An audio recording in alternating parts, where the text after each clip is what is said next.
લક્ષ્ય ન્યૂઝ, એક નજર, એક લક્ષ્ય.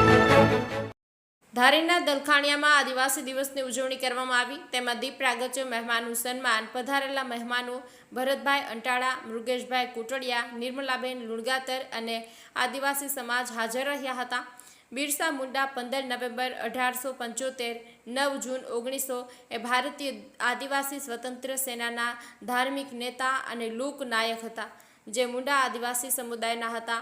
તેમણે 19મી સદીના અંતમાં બ્રિટિશ રાજ દરમિયાન બંગાળ પ્રેસિડેન્સી, હવે ઝારખંડમાં એક આદિવાસી ધાર્મિક મિલેનારિયન ચળવળનું નેતૃત્વ કર્યું અને ભારતીય સ્વતંત્ર ચળવળમાં મહત્વનું યોગદાન બનાવ્યું. જન્મ 15 નવેમ્બર 1875, ઉલીહાતુ ગામ, રાંચી જિલ્લો. કુટુંબમાં પિતા શુગના મુંડા અને માતા કરમી હતું. તેમનો પરિવાર ખૂબ જ ગરીબ હતો. ટીનુભાઈ લલિયા, અમરેલી. મારું નામ છે લક્ષ્મણભાઈ ભીખુભાઈ વાજા.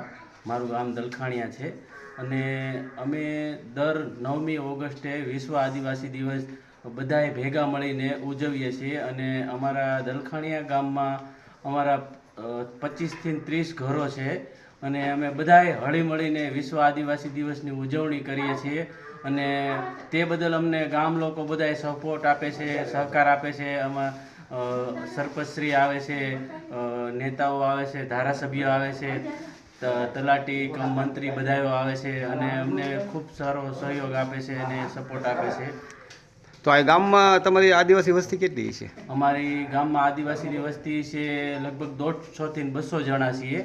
અમે 30 ઘરમાં 150 થી 200 જણા છીએ. બધા અલગ અલગ અત્યારે ડિવાઈડ થઈ ગયા, બધા ગામડાઓમાં, સિટીઓમાં ને એમ. તમે દર વર્ષે આ ઉજવણી કરો છો તમારા આદિવાસી દિવસની? હા, અમે દર વિશ્વ આદિવાસી દિવસની ઉજવણી કરીએ છીએ 9 ઓગસ્ટને દિવસે, જે સરકારે અમારો વિશ્વ આદિવાસી દિવસ ઘોષિત કર્યો છે યુનોમાંથી.